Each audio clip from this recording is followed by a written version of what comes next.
Eu registro a presença dos excelentíssimos senhores e senhoras embaixadores e embaixadoras, encarregados de negócio e membros dos corpos diplomáticos, também da Arábia Saudita, Equador, Finlândia, Países Baixos, Palestina, Singapura. Senhor presidente da Câmara dos Deputados, Arthur Lira, a quem rendo minhas homenagens e cumprimento pela eleição novamente à presidência da Câmara dos Deputados, desejando boa sorte e cumprimentando pelo pronunciamento. Presidente do Supremo Tribunal Federal, excelentíssima senhora ministra Rosa Weber, excelentíssimo senhor ministro de Estado, chefe da Casa Civil da Presidência da República, senhor Rui Costa, senhor procurador-geral da República, Augusto Aras, primeiro secretário da mesa do Congresso Nacional, deputado Luciano Bivar, todos os senhores parlamentares, demais autoridades, senhoras e senhores. Há exatos 2 anos, quando assumi pela primeira vez a presidência do Senado Federal e do Congresso Nacional, defendi a pacificação nacional, a deferência às instituições públicas e o respeito à divergência de ideias. Acreditava e continuo acreditando que este Congresso Nacional deve ser um exemplo para a nação e que a pacificação da sociedade não será possível sem uma anterior harmonia das instituições. Os eventos trágicos que experimentamos no dia 8 de janeiro de 2023 evidenciam como esses valores são atuais e merecem toda a nossa atenção.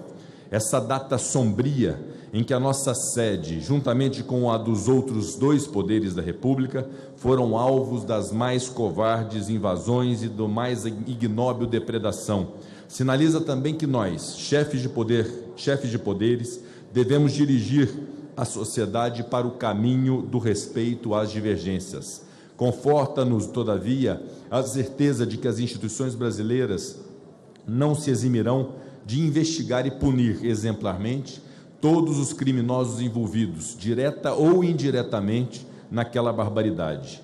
Reitero o que disse no primeiro dia de janeiro deste ano: deixemos para o passado tudo que nos separa, tudo que nos divide, olhemos para o futuro como uma nova oportunidade, um recomeço, façamos diferente, façamos mais, façamos melhor.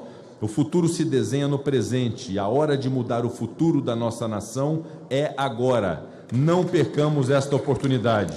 Neste momento em que assumimos este compromisso perante a nação brasileira, reforço o meu comprometimento com o pacto democrático, com as instituições, com o diálogo e com a cooperação. Parafraseio Juscelino Kubitschek em seu último discurso antes da cassação de seu mandato parlamentar. Chegamos aqui, aspas, depois de uma luta sem tréguas contra forças de toda ordem, inclusive as da calúnia, que em vão tentaram deter a vontade do povo brasileiro.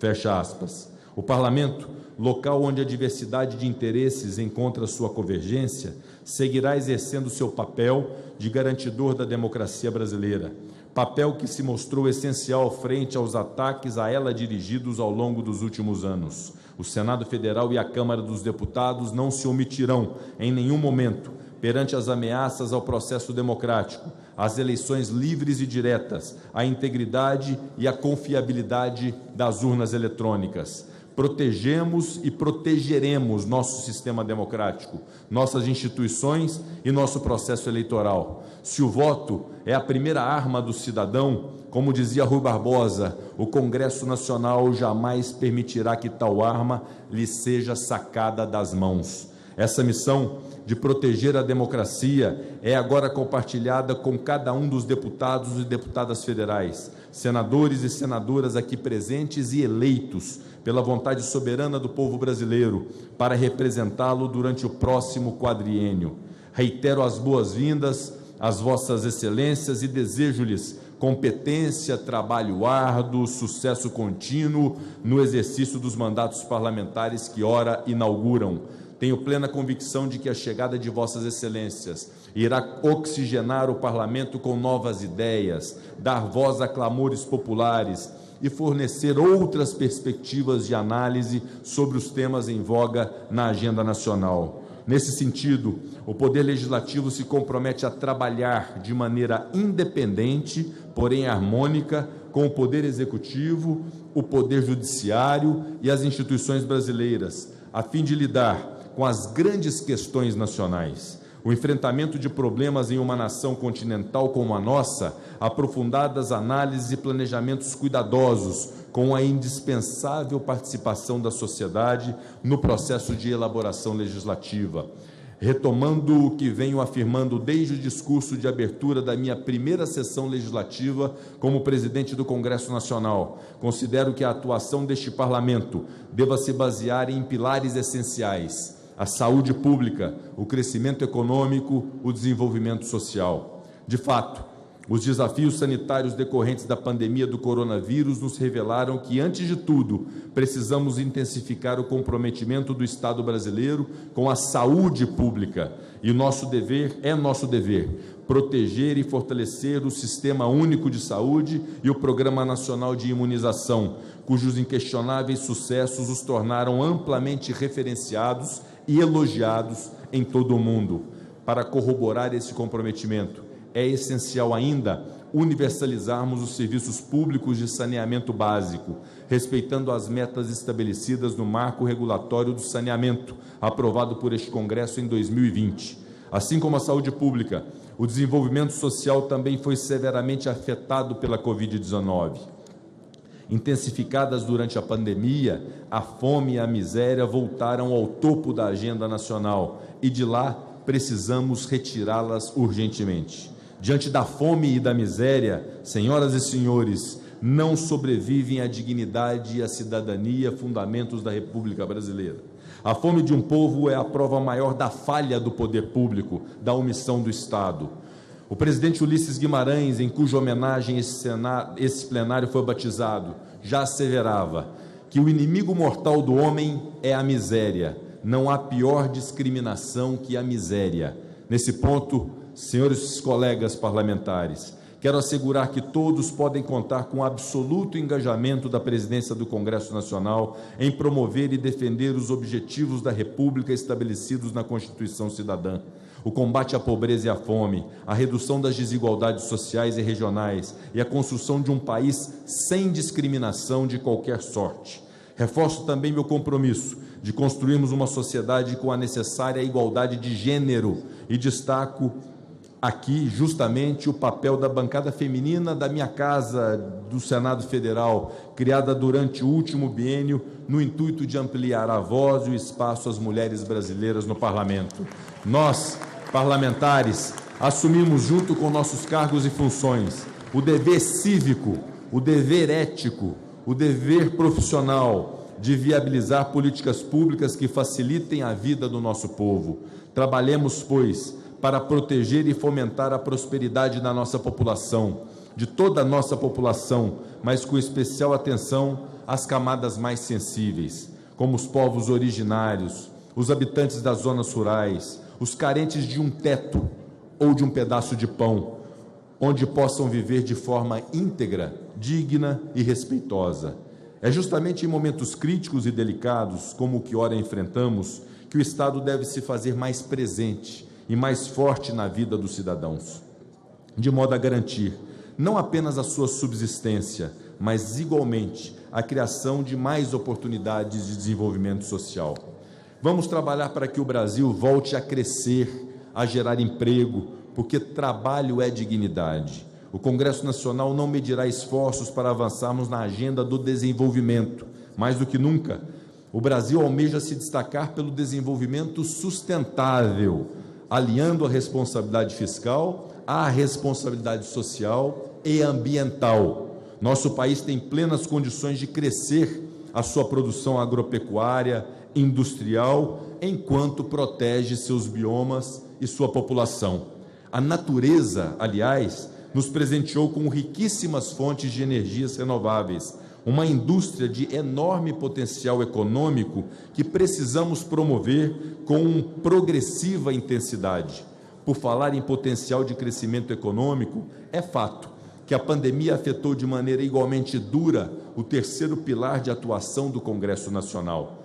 A inflação decorrente da quebra das cadeias globais de produção e distribuição de bens e serviços elevou de maneira contundente o custo de vida dos brasileiros, retirando seu poder de compra. O problema precisa ser enfrentado com planejamento e medidas efetivas, entre as quais destaco a necessidade de reforma em nossa legislação tributária, a fim de simplificar, agilizar e baratear as atividades da iniciativa privada. Ainda na perspectiva do crescimento econômico, é fundamental que dirijamos uma maior devoção ao tema da educação. O Brasil que merecemos precisa de um ensino de qualidade, com merenda escolar, cultura, artes, esporte, assistência social, assistência psicológica, assistência psiquiátrica, uma educação que forme cidadãos. Nada pode faltar à geração de 0 a 18 anos do Brasil. A educação é fator essencial para a propagação do respeito e da tolerância, para o desenvolvimento do espírito de cidadania, solidariedade, união. A polarização ideológica e a intolerância de qualquer espécie precisam urgentemente ser substituídas pelo espírito de união do nosso povo. Hoje, as famílias se encontram divididas, o país se encontra dividido e, como todos nós sabemos, senhoras e senhores, país dividido não cresce. Em toda a história da humanidade, nenhum país tomado por conflitos internos foi capaz de crescer e se desenvolver no cenário internacional, muito menos de atender às demandas sociais e econômicas de nosso povo. Portanto, tenhamos nós, parlamentares, responsabilidade. Precisamos promover a educação, igualmente, como arma de combate ao perverso fenômeno da desinformação. A disseminação maliciosa de informações falsas não pode ser enfrentada sem a efetiva educação de nossa gente. Para isso, julgo fundamental o incremento aos mecanismos de transparência passiva e ativa dos dados públicos. A independência e a harmonia entre os poderes públicos passam necessariamente pelo aumento da transparência administrativa e da educação voltada ao controle social da máquina estatal. Julgo ser incumbência do Congresso Nacional, na qualidade de locus essencial de coabitação das divergências políticas, encampar o processo de superação do clima de intolerância e desunião que vem crescendo nos últimos anos. Precisamos ser exemplos de convivência pacífica entre ideias divergentes, convivência pacífica entre pessoas divergentes. Devemos mostrar aos brasileiros que discordar não significa odiar e que cada ponto de vista tem seu valor no processo de busca do bem comum.